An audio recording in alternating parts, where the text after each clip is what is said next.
आदरणीय सच्चिदानंद जी जोशी, डॉक्टर उपाध्याय जी, इस किताब के विशेष रूप से जिन्होंने अपने अनुभव कथन पर ही लिखा है, ऐसे मेरे मित्र डॉक्टर ज्ञानेश्वर मूले, श्री राम गोपाल शर्मा जी, उपस्थित सभी मान्यवर भाई और बहनों। वैसे ज्ञानेश्वर मूले जी का मेरा परिचय काफ़ी दिनों से है।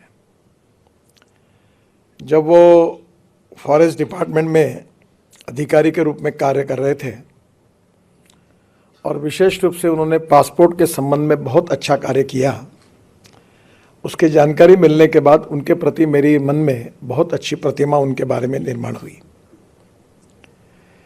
और एक महत्वपूर्ण बात यही है कि उनका जन्म, बचपन जो है वो सांगली जिले में बीता और बाकी का जीवन कोल्हापुर जिले में रहा।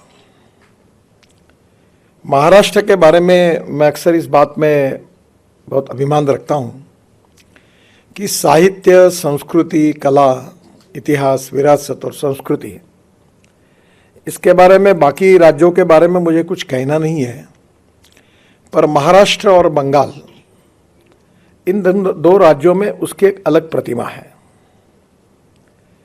और साहित्य और संस्कृति में जो विचार व्यक्त होते हैं, वो विचार भविष्य के पीढ़ियों के लिए संस्कार के रूप में उपयोगी होते हैं।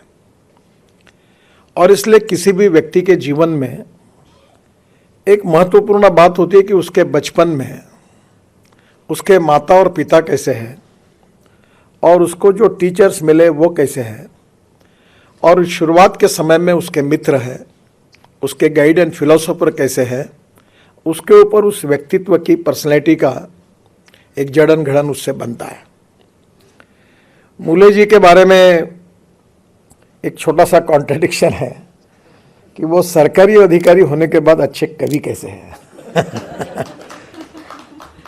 क्योंकि वो एक प्रशासनिक यशस्वी अधिकारी है और साहित्यिक और कविता दोनों के प्रति रुचि रखते हैं। उसमें और एक अच्छी बात है कि प्रशासकीय क्षमता के साथ संवेदनशील अधिकारी होते हुए, कार्यक्षम अधिकारी होते हुए, उन्हें स्वाभाविक रूप से जो परिस्थितियां होती है उससे सीख कर लिखने की आदत भी है। कभी कभी एक बहुत बड़ी समस्या होती है, that is image versus reality and ground reality versus perception. तो मेरे मन में, मैं मंत्री होने के पहले एक प्रतिमा थी कि ये फॉरेस्ट सर्विस कमीशन के अधिकारी, यानी बहुत मज़ा है, बहुत अच्छी मज़ा है। मर्सिडीज गाड़ी होती है, बंगला होता है, कोई पूछता नहीं किराया कितना है। यहाँ दिल्ली में क्वार्टर में रहना पड़ता है, वहाँ बहुत बड़ा बंगला होता है और गाड़ियाँ बड़ी बड़ी होती है। तो मुझे लगता है कि ये बहुत मौज करते हैं, बहुत अच्छा है। मैंने ऐसा मैं जब देख रहा था, जब कभी मुझे मौका मिला, पर मंत्री बनने के बाद मेरे ध्यान में आया कि एम्बेसडर का सही मतलब क्या है। जब हम कहते हैं कि नॉलेज ये पावर है, तो अलग अलग देशों में जो इनोवेशन है, जो साइंस है, जो टेक्नोलॉजी है, जो रिसर्च है, वहाँ का एजुकेशन है, ट्रेड और बिजनेस है, एक्सपोर्ट और इंपोर्ट है, इन सब बातों में काफ़ी बड़े प्रमाण पर हमारे एम्बेसडर बहुत महत्वपूर्ण भूमिका निभाते हैं। अगर एक छोटा सा कोई मटेरियल अगर हमको सस्ते में मिलता है तो देश का करोड़ों रुपए का फायदा होता है। और हमारे देश का कोई बड़ा एक्सपोर्ट ऑर्डर मिलता है तो देश में कितने लोगों को एम्प्लॉयमेंट मिलता है। तो एम्बेसडर जो होता है वो स्वाभाविक रूप से उसका काम देश के विकास के लिए, देश के भविष्य को बनाने के लिए बहुत उपयोगी होता है। पर सरकार में जो अलग अलग प्रकार की सर्विसेज है, उसमें काम करने वाले अलग अलग प्रकार के अधिकारी हैं, क्योंकि जैसे व्यक्ति होते हैं वैसे उनका एटीट्यूड और अप्रोच भी होता है। हमारा जो लोकतंत्र खड़ा है उसमें 4 इंपॉर्टेंट पिलर है। एक independent, impartial and fair judiciary. दूसरी बात जो इंपॉर्टेंट है वो हमारी एग्जीक्यूटिव विंग, यानी हमारी प्रशासकीय क्षमता रखने वाले अधिकारी जिनको इम्प्लीमेंटेशन की जिम्मेदारी है। और तीसरी लेजिस्लेटिव विंग जो जनता से चुनकर आती है, राज करती है। और इन सब बातों को मजबूत करने के लिए एक मीडिया, उसका रोल उतना ही इंपॉर्टेंट होता है। और चारों विंग में चारों पिलर अच्छा काम करते हैं तो लोकतंत्र में गुणात्मक परिवर्तन होता है, प्रगल्भ भी बनता है, संवेदनशील भी बनता है और स्वाभाविक रूप से उसके कारण वर्ल्ड में हमारी प्रतिष्ठा भी बढ़ती है। मुळे जी के बारे में एक बात अच्छी है कि अच्छे प्रशासनिक अधिकारी होने के बाद भी साहित्य और कविता की एक उनको दृष्टि होने के बाद में भी एक संवेदनशील अधिकारी और कार्य विमुख और कार्य तत्पर अधिकारी, ये सब बातें इसमें इकट्ठा हुई है। मैं अक्सर एक बात कहता हूं कि there is a difference between letter and spirit. कुछ लकीर के फकीर होते हैं, जो लिखा हुआ रहता है वो इंटरप्रेट करते हुए ऐसा ऐसा होगा, but there is a difference between letter and spirit. Actually Keshavananda case में सुप्रीम कोर्ट ने भी भारतीय संविधान के बारे में एक बहुत अच्छा निर्णय दिया है और उन्होंने कहा है कि there is a difference between letter and spirit. Spirit of the constitution is very important और इसलिए स्वाभाविक रूप से प्रशासकीय कार्य क्षमता रखने के बाद नियमों के आधार पर स्पिरिट को समझना और समझते हुए लोकाभिमुख कार्यों के लिए निर्णय करना, ये बहुत महत्वपूर्ण है।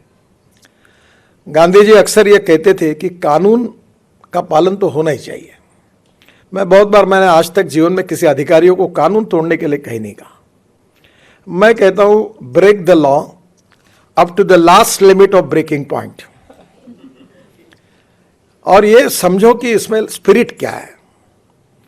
और दूसरी बात गांधी जी ने कही कि जब आपको ऐसा लगेगा कि आपका कोई भी निर्णय करने के लिए ये निर्णय गरीब व्यक्ति के हित में, जो शोषित है, पीड़ित है, दलित है, सामाजिक आर्थिक शैक्षणिक रूप से पिछड़ा हुआ है और उस व्यक्ति से इससे न्याय मिलने वाला है, तो इस न्याय को, इस कानून को अगर आपको तोड़ना पड़ेगा तो आप जरूर तोड़िए, क्योंकि उसमें उसका हित है। पर जब कानून तोड़ते हुए किसी व्यक्तिगत स्वार्थ के लिए, किसी और उद्देश्य से जब तोड़ोगे तो वो गलत होगा। मुझे बहुत अच्छा अनुभव आया। मैं महाराष्ट्र में मंत्री था और अमरावती जिले में एक मेड़घाट तहसील थी और वहाँ 2500 बच्चे कुपोषण से मर गए और वो मरने के बाद काफ़ी वर्ल्ड लेवल पर काफ़ी हाहाकार मचा। आपको याद होगा, ये 96-97 की बात थी। तो हमारे मुख्यमंत्री जो थे मनोहर जोशी, वो मुझे कहते थे कि नितिन, ये कैसी स्थिति है, ये मेड़घाट में 450 गाँव है, एक भी गाँव में रास्ता नहीं है, ये लोगों का कैसे होगा। तो फिर वो बार बार, मैं भी पीडब्ल्यू मिनिस्टर था, मीटिंग करवाता था और फॉरेस्ट एंड एनवायरनमेंट के चीफ कॉन्जर्वेटर ऑफ फॉरेस्ट आते थे और 4 से 5 बार मनोहर जोशी उनको कहते थे। एक बार उन्होंने कहा, जब मैं सुन रहा था, उन्होंने कहा की तुम्हाला काहीच वाटत नाही का, इतकी लोक मेली, इतक्या गावात रस्ते नाही, मुलं शाळेत जात नाही, तुम्ही काम नहीं करू देत, आपको कुछ भी नहीं लगता। 2500 बच्चे कुपोषण से मर गए, बच्चे स्कूल में नहीं जा सकते, वहाँ के किसान हैं, उनका उपज मार्केट में नहीं जा सकती, इलेक्ट्रिक की लाइन वहाँ नहीं गई, सब काम आपने रोक दिया फॉरेस्ट एनवायरनमेंट एक्ट के आधार पर, आपको इसका कुछ भी नहीं लगता आपको। तो चीफ कॉन्जर्वेटर ऑफ फॉरेस्ट ने कहा कि sir, I am very sorry, पर मुझे आपको जवाब देना है तो यही है कि I am helpless, I can not do anything. तो मनोहर जोशी जी आगतिक हो गया। तो एक कुलकर्णी करके कमिश्नर थे, वो भी बड़े सुसंस्कृत और अच्छे अधिकारी थे। तो फिर मेरे से रहा नहीं गया, तो मैंने कहा सर, ये तुम्हारे बस का काम नहीं है, ये ऐसे काम में मैं बहुत माहिर हूँ, तो एक काम करो, ये मेरे ऊपर छोड़ दो, मुझे कोई चिंता नहीं क्या परिणाम होते हैं और मैं ये काम करूँगा। आपको संभव हुआ तो मेरे पीछे खड़े रहो, नहीं रहा तो फर्क नहीं पड़ता, मेरा गया तो गया पद, चिंता नहीं। मैं गया। एक मर्चेंट नाम के दरियापुर में, परतवाड़ा में रहते एक मुस्लिम अधिकारी, सुपरिटेंडिंग इंजीनियर थे। मैं राजदूत पर, उस समय राजदूत थे, उसमें पूरे जगह पर घूम कर आया, कोई रोड नहीं। तो मैंने कहा तुम एक फाइल तैयार करो और फाइल तैयार करने के बाद मंत्रालय में भेजो। वो ऐसे थे, बहुत अच्छे अधिकारी, अभी भी है वो फाइल मुंबई में आई और फिर आकर वो फॉरेस्ट के ओपिनियन, इसके ओपिनियन होने के बाद आई, वो मेरे पास आई और मैंने उसमें लिखा कि मानव अधिकार की दृष्टि से इन लोगों को गांव में जाने के लिए रोड नहीं है, ये दुर्भाग्यपूर्ण है। ये उनका सामाजिक, आर्थिक और शैक्षणिक शोषण है और इसके लिए परमिशन नहीं देना गलत बात है। और इसलिए मैं मंत्री होने के नाते ये निर्णय देता हूँ कि एक्ट कुछ भी कहे, मैं ऐसे आदेश देता हूँ कि यह 450 गांव में रोड बनने चाहिए और इसके बाद एक्ट के आधार पर कोई अगर इसकी रिस्पॉन्सिबिलिटी फिक्सअप होगी तो मैं जब तक मंत्री हूँ तब तक और उसके बाद में भी ये व्यक्तिगत मेरी जिम्मेदारी होगी और उसके लिए मैं जिम्मेदार रहूँगा। ये लिखकर मैंने तांबे करके, हमारे सेक्रेटरी थे, उन्होंने देखकर उन्होंने कहा कि तुम साहब आपने ऐसे कैसे लिखा। मैंने बोला कोई फर्क नहीं पड़ता, मैं राजनीतिक पेशावर नहीं हूँ, जो होगा सो देखा जाएगा। और मैं गया, क्या कहा वो मैं अब नहीं बताऊंगा फॉरेस्ट वालों के लिए क्योंकि वो ठीक नहीं होगा। पर मैंने 450 गांव में रोड बना दिया। और डॉक्टर अलेक्जेंडर हमारे गवर्नर थे, बहुत अच्छे संवेदनशील व्यक्ति थे। मैं उनको हेलीकॉप्टर से लेके गया उद्घाटन के लिए और वो पहले 5 गांव में जाने वाले थे, फिर वो 20 गांव में गए। 2 दिन वो चिखलदरा रुके थे और वो इतने खुश हुए। और फिर हाईकोर्ट में एक PIL भी हुई तो कोर्ट ने कहा ये वायलेशन है। तो फिर डिपार्टमेंट आपको सरकारी अधिकारी बोल रहे थे एफिडेविट करना है, मेरा नाम लिखो, जो सज़ा करनी है कोर्ट को मुझे करने दो क्योंकि इट्स माई डिसीजन। गई तो वो डर गए, बोले ऐसा कैसे लिखना चाहिए। मैंने बोला कोई फर्क नहीं पड़ता, politics is the instrument of socio economic reform. अगर मैं मंत्री होने के साथ अगर गरीब व्यक्ति को न्याय नहीं दे सकता तो कोई बात नहीं, जो होगा सो देखा जाएगा। वो आज रास्ते पूरे हुए, वहाँ स्वाधीनता मिली, वहाँ बिजली, ऐसी तो हालत थी कि एक केवल बिजली का आंकड़ा ऊपर करना था, वही इन्वायरमेंट एक्ट ने उसको स्टॉप किया था। मैंने बोला कहा बताओ मेरे हाथ से कार्यक्रम करो, मैं कहा लगाना है मैं करा देता हूँ। ये जो संवेदनशीलता थी, ये जो लोकाभिमुख थी कि जिसको हम लोग अक्सर कहते कि मनसा सततम स्मरणीयम वचसा सततम वदनीयम लोकहितम मम करणीयम। आइदर इट इज पॉलिटिक्स और सोशल वर्क और is even administration, it is the instrument of socio economic transformation. और हम अगर रफ का फेयर करने के लिए बैठे हैं तो किसी के जाने में फायदा नहीं और किसी के आने में फायदा नहीं। We need to do something for the people और यही संविधान का स्पिरिट है। तो मुझे इस बात की खुशी है कि अपने पूरे जीवन में ये पासपोर्ट वाली आइडिया मुझे एक बार सुषमा जी ने आपके अनुपस्थिति में मुझे बताई थी। मैं बोल रहा था वो नागपुर में कार्यालय खोलो, इधर खोलो। अरे नागपुर क्या, बोले वर्धा में खोल देंगे, चंद्रपुर में। बोला ये ऐसा कैसे होगा, अब तो नागपुर में खोलते खोलते मैं बोल रहा हूँ कि होगा कि नहीं। उन्होंने बोले ये ऐसी ही हमने पॉलिसी बनाई, तुम्हारा महाराष्ट्र के तो अधिकारी ये बोले। तो उन्होंने बहुत तारीफ की और मुझे बताया कि ये हुआ। और आप छोटे छोटे गाँव में गया तो कानून इम्प्लीमेंट करते समय सामान्य व्यक्ति के हितों का विचार करते हुए उसको ब्रेक न करते हुए निर्णय करना, ये जो सुसंस्कृत लोकाभिमुख संवेदनशीलता थी उसका परिचय आपने इस किताब में भी दिया है। अब मैं ज़्यादा कमेंट नहीं, आजकल मीडिया को आदत है मैं कुछ भी बोलूँ तो उल्टा लिखते हैं। तो मैं ब्यूरोक्रेसी में कोई भी कमेंट्स करूँ तो कहीं ना कहीं कहाँ का जोड़ देते हैं और दिन भर चलाते हैं। Every should loyal to his profession. मैंने जो कहा उसके ऊपर मैं कायम रहूँगा। पर ब्यूरोक्रेसी के बारे में कभी कभी time is the biggest capital. और मैं अक्सर एक बात कहता हूँ जो मुनि जी की क्षमा मांगकर और जितने प्रतिनिधि क्षमा मांग के बताता हूँ कि जिन लोगों को 1 तारीख को तनख्वाह मिलता है वो जीवन भर टाइम नाम के विषय का महत्व कभी नहीं समझते। मैं बिजनेस मैनेजमेंट में फाइनेंस हूँ, पढ़ा हूँ और बहुत कर्जा ले चुकर धंधा पानी कर चुका हूँ।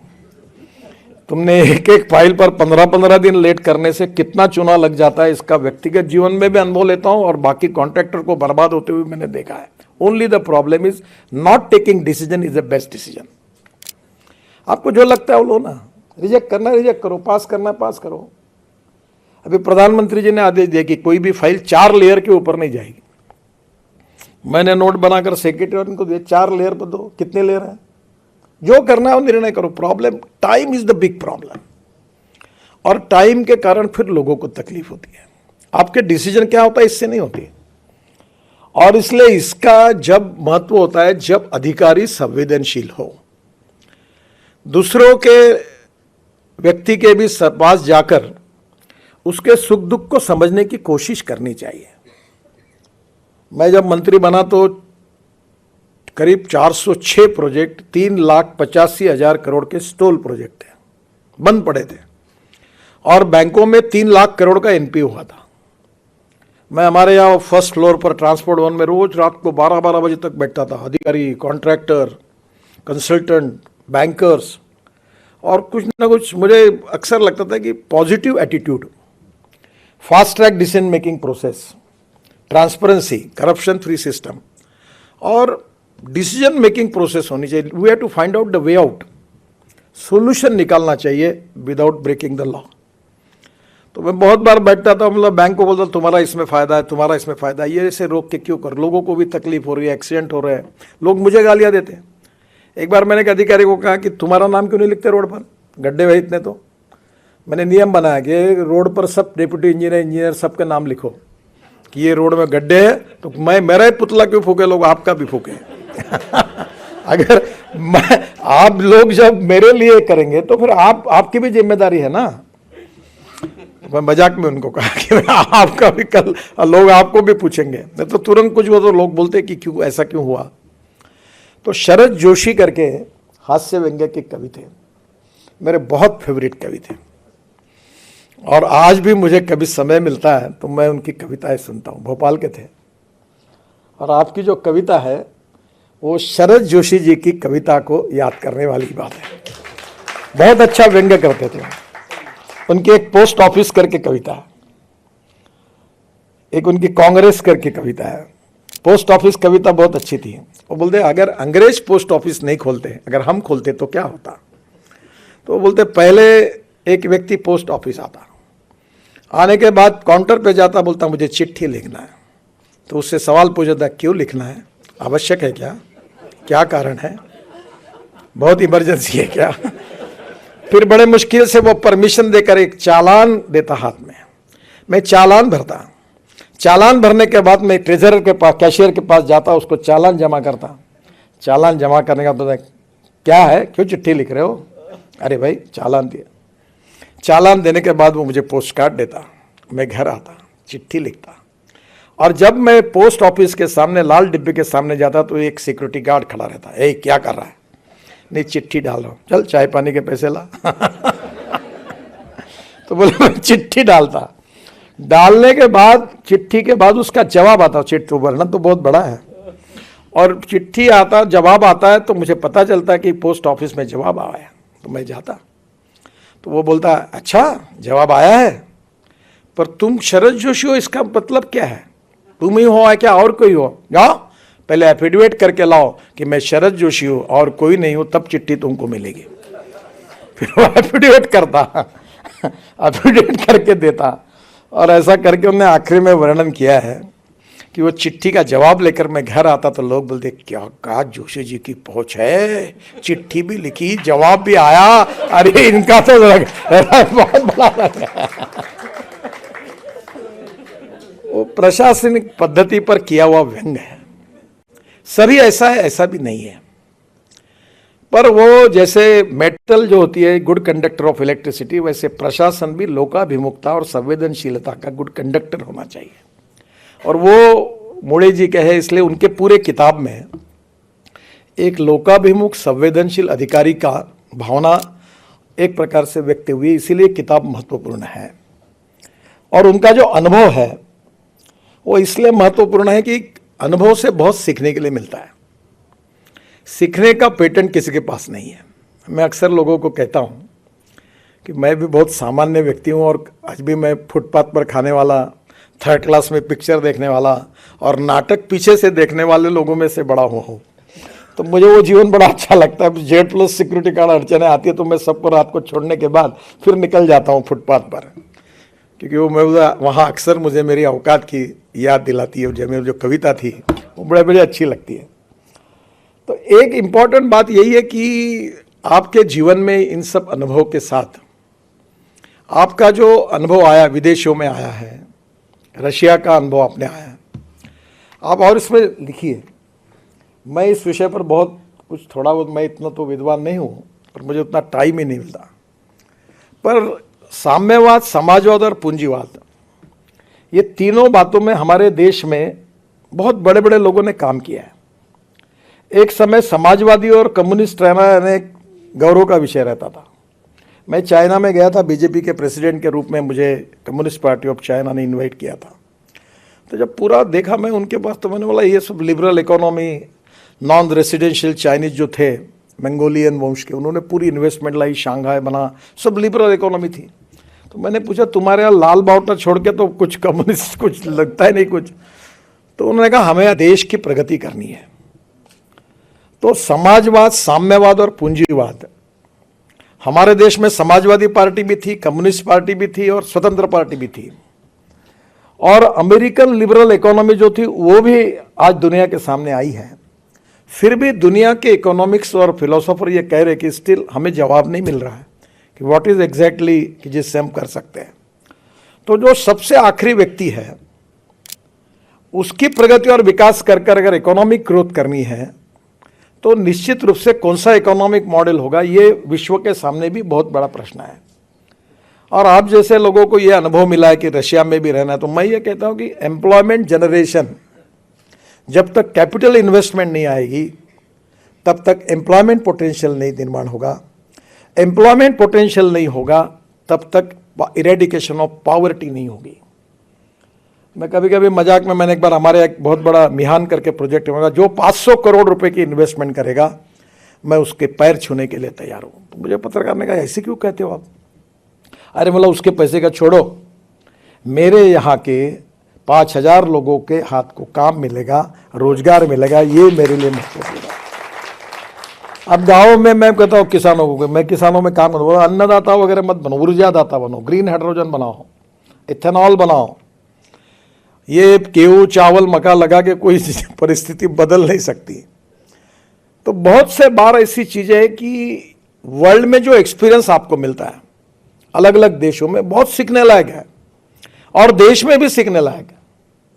और मैं आपको एक अच्छी बात बताता हूँ, मैं बिल गेट्स से लेकर अमिताभ बच्चन से लेकर अनेक लोगों का, लता मंगेशकर से लेकर सबके मेरे बहुत अच्छे संबंध रहे। तो एक बार मेरे पत्नी से बात करते हुए मैंने कहा उनको, बहुत अनुभवी वाक्य, किसी के अपमानित करने का नहीं है, मैंने कहा जिन लोगों को मैं दूर से बड़ा समझ रहा था उनके नज़दीक जाने के बाद मुझे पता चला कि मैं उनको जितना बड़ा समझता था उतने ये बड़े नहीं हैं, बहुत छोटे हैं। और जिनको मैं बहुत छोटा समझ रहा था बिल्कुल ही, उनके नज़दीक जाने के बाद मुझे पता चला कि वो बहुत छोटे नहीं, वो बहुत बड़े हैं। मैं इलेक्शन में हमारे हिंगना तालुका में एक पारधी समाज की महिला को मैंने टिकट दिया था। तो मेरा आग्रह था कि उसको टिकट देना। सब पार्टी के लोग मुझे आकर कहे कि आपने दिया है तो हमें कुछ कहना नहीं है, पर यहाँ तो ट्राइबल कम्युनिटी में ये कम्युनिटी बहुत कम है, ये चुनाव नहीं जीता जाएगा। सब मेरे ओपिनियन के विरोध में थे और मैं उस महिला को टिकट देना चाहता था। तो मैंने थोड़ा सी गलती की, मैंने उसको 10,000 रुपये दे दिया और कहा कि काम को शुरू कर दो, उसको एश्योरेंस दे दिया। और बाद में जब ये सब लोग मेरे विरोध में गए, जो मैंने एक्सपेक्ट नहीं किया था, तो मेरा स्वभाव था कि जब पंचों की राय, अब सभी लोग मेरे विरोध में हैं, तो मैंने कहा ठीक है बदल दो टिकट। तो मैं धर्म संकट में आया और मैंने उनको घर बुलाया और वह लिटरली दारू की भट्टी, हाथ भट्टी चलाने वाली महिला थी। मुंडे साहब तब गृह मंत्री थे, हम गए थे तब उनके ऊपर अटैक हुआ था, उस समाज की थी। तो मैंने उनको बुलाया और उनको कहा कि देखिए मेरे से गलती हो गई कि मैंने आपको कहा कि आप टिकट पक्का 10,000 रुपये ले जाओ, गाड़ी लगाओ और काम करो, पर अब परिस्थिति में ये टिकट बदलना पड़ रहा है, आपको फॉर्म नहीं भर पाएगी, मुझे बड़ा दुख है, मैं क्षमा मांगता हूँ। बोले भाऊ काहे की क्षमा मांग रहे हो? कुछ मत नहीं। तुरंत उसने पर्स निकाली, 6,850 रुपये तुरंत गिन कर मेरे पास दिए और कहा इतने पैसे मैंने खर्चा किए थे, पर आपने नहीं दिया टिकट, कोई चिंता मत करो, पर अपने पार्टी की जो भी उम्मीदवार होगा उसका मैं काम करूंगी। और पैसा वापस किया और मेरे आंखों में आंसू है, वो चली गई। पर जो बड़े बड़े उच्च विद्या विभूषी, डॉक्टर, प्रोफेसर, बड़े बड़े लोग होते, उनका टिकट कटने के बाद उनके घर में समझाने के लिए जाते तो कितनी गालियाँ और कितने श्राप देते और चुपचाप बैठ के सुनना पड़ता है। उसका मैंने बहुत अनुभव किया, अभी भी करना पड़ता है। कैसा मेरे ऊपर अन्याय हुआ, बड़े बड़े लोग होते हैं, वो महिला ने मुझे सिखाया कि सीखने के लिए गुणों का patent, no one is perfect and no one can claim that he is perfect. उत्तम, अधिक उत्तम, सर्वोत्तम, अप टू इन्फिनिटी। हमारे बीच में कोई पूर्णांक नहीं, हम सब अपूर्णांक है। और ये समझते हुए जब जीवन में ऐसे छोटे छोटे अनुभव से हमें सीखने के लिए मिलता है, वही हमारी जीवन की पूंजी होती है। मुझे इस बात की खुशी है कि इस किताब में आपके अनुभव ने आपको बहुत सिखाया। आपके बचपन की माता पिता के और शिक्षकों के संस्कारों ने आपके साहित्य, कविताओं के बारे में रुचि निर्माण करके आपकी इस गुणवत्ता को बढ़ाया। और प्रशासकीय अनुभवों में संवेदनशीलता के कारण नेशनल और इंटरनेशनल लेवल पर आपके अनुभव ने इस लेखन को और परिपक्व बनाया। तो यह आपका अनुभव निश्चित रूप से जो यंग जनरेशन है जो प्रशासकीय सेवा में जाएगी, वो जो इसको पढ़ेंगे तो आपके अनुभव के कारण उनको काफ़ी उपयोग होगा। मैं वैसे भी आपके प्रति बहुत आदर और सम्मान रखता हूँ और इस किताब के निमित्त निश्चित रूप से इसका अनुवाद भी बहुत अच्छा हुआ है, अभी मैडम ने कहा और सच्चिदानंद जी ने भी कहा है। मैं आपको बहुत बहुत शुभकामनाएं और शुभेच्छाएं देता हूँ। और एक प्रशासकीय अच्छे अधिकारी का जो लोकाभिमुख है, संवेदनशील है, कवि है, साहित्यिक है और उसके साथ भी कार्य करने के साथ साथ इफिशिएंट भी है। यानी ऐसा नहीं है कि जो ईमानदार है वो इफिशिएंट नहीं है, वो इफिशिएंट है वो ईमानदार नहीं है। कभी कभी ये प्रॉब्लम आते हैं, पर आपकी सभी बातों का संगम इसमें है। मैं आपको हृदय से बहुत बहुत शुभकामनाएं देता हूँ। बहुत बहुत धन्यवाद। नमस्कार।